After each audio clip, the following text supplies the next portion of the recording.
You know what nobody really talks about when it comes to men's mental health? Betrayal.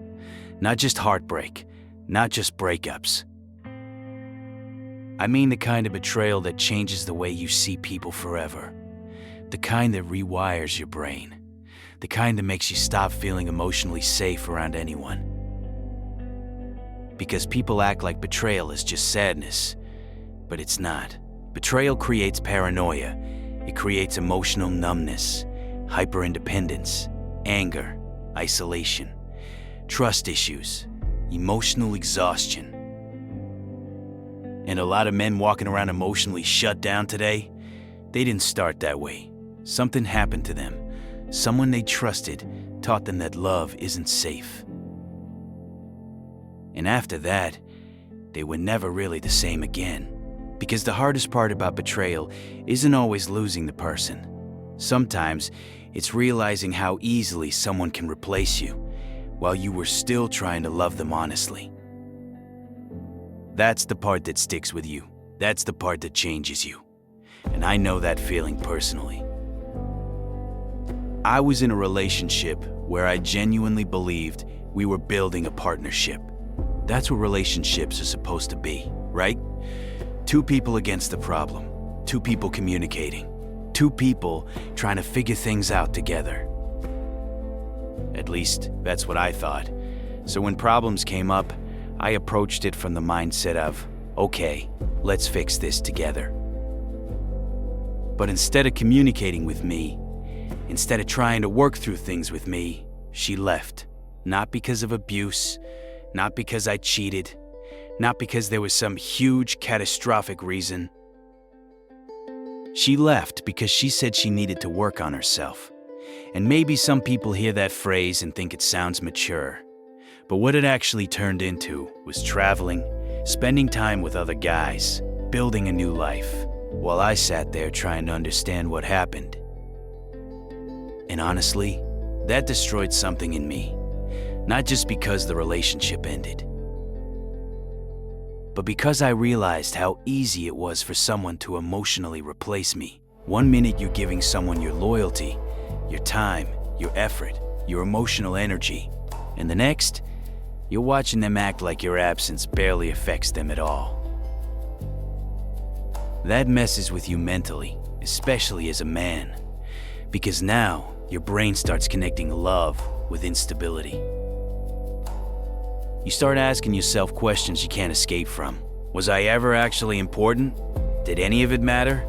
Was I just convenient until something better came along? And one of the worst feelings I've ever experienced was realizing that I genuinely did not feel like a priority to anybody. Not really. I felt replaceable, disposable. Like no matter how much loyalty or love I gave, someone else could walk in tomorrow and suddenly I meant nothing. That realization changes you. People think betrayal makes men cry. Sometimes it does, but a lot of the time, it makes us cold. It makes us emotionally unreachable. Because once your brain experiences enough emotional pain, it starts trying to protect you from ever feeling that way again. That's when the walls go up. That's when the emotional distancing starts. That's when you stop trusting people's intentions. And for me, that year afterward was probably one of the darkest periods of my life emotionally. I spent an entire year trying to escape the pain, trying to numb it, trying to distract myself from it, trying to outrun it. Drinking, women, fighting, anything that could temporarily silence what I was feeling internally. And none of it helped. Not really, because betrayal creates a kind of emptiness that distractions can't fix. You can surround yourself with people and still feel alone. You can laugh and still feel emotionally hollow. You can sleep next to somebody and still feel disconnected from the world. That's the part people don't understand about men sometimes. A lot of us aren't emotionless. We're emotionally overloaded. We've just learned to suppress it because we don't feel safe enough to carry it openly anymore. And after enough betrayal, Your survival instincts start taking over.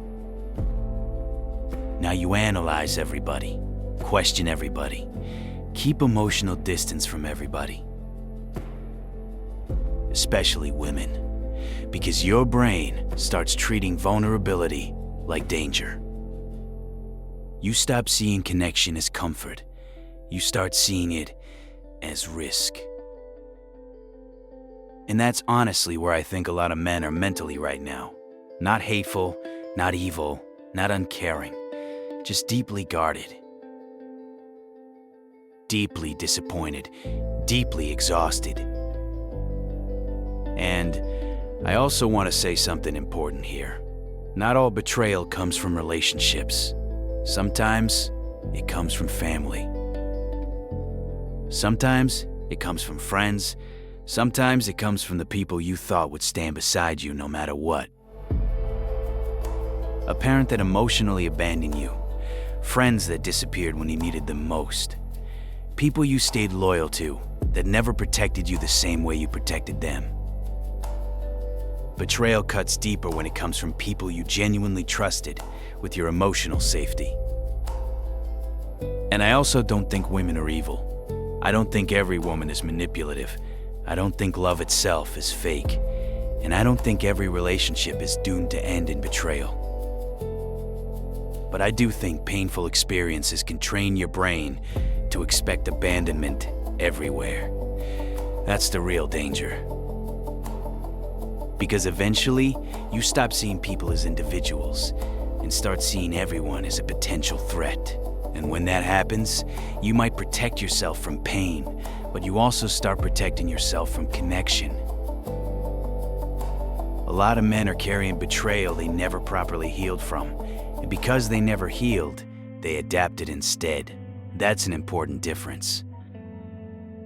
Some men didn't heal.